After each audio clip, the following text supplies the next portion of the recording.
हे पत्र संतोष जुवेकर तुमच्यासाठी आहे. हाय संतोष, कसा आहेस? तुला भेटण्याची खूप इच्छा होती, पण खरं सांगू, तू मला खूप आवडतोस. तुझी ॲक्टिंग, डायलॉग्स, तुझं दिसणं, तुझी फॅशन सगळंच कातिल आहे. काही असलं तरी माझ्यासाठी तू मराठीतला सगळ्यात चिकणा हिरो आहेस. पण एकच खटकतं की तू नेहमी मारामारीच्या भूमिका का करतोस. माझी इच्छा आहे की यावर्षी तू फक्त रोमॅन्टिक भूमिका कर. तुझाच अवधूत गुप्ते.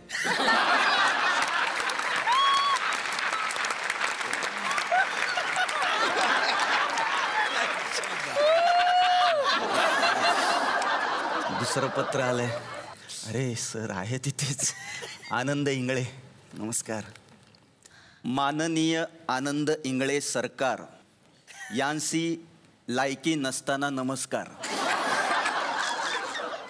आपल्याला पत्र लिहिण्याचे धाडस करणे म्हणजे खवळलेल्या वाघाला जंगलात जाऊन भॉ करण्या इतके कठीण आहे.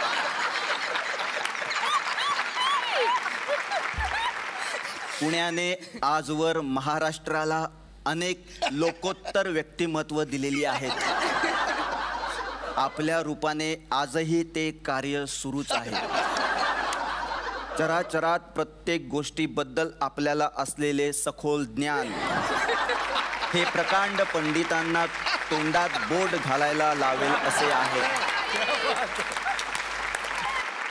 अत्यंत माफक शब्दात समोरच्याचा पाण उतारा करण्याची कसब एका चित्रकाराच्या कुंचल्याच्या ताकदी एवढेच आहे. सध्या आपले नाव, आपली कीर्ती आणि आपले शरीर हे प्रचंड गतीने वाढत आहे. वाढत्या देहाने कला विश्वात कालातीत व्यक्तिमत्व बनण्याचा उपक्रम जरी स्तुत्य असला तरीही आपल्याबद्दल वाटणाऱ्या काळजीपोटी हे पत्र लिहित आहे. आपले बोलणे तलवारीसारखे वापरण्याऐवजी लेखणी म्हणून वापरा. Pen is mightier than sword असं तुम्हीच कधीतरी म्हणाला होतात. आपला कृपाभिलाषी सेक्रेटरी अखिल भारतीय उद्धट समाज परिषद. आणि खाली लिहिलं त्यांनी ओळखून दाखव कोणी लिहिलं. नाव घ्यायचं म्हणलं तरी असं वाटतं की दुसऱ्यावर अन्याय होईल. वा वा. कारण म्हणजे हे पत्र मला संजय मोनेने लिहिलंय असं म्हणलं. हो, त्यांनीच लिहिलंय.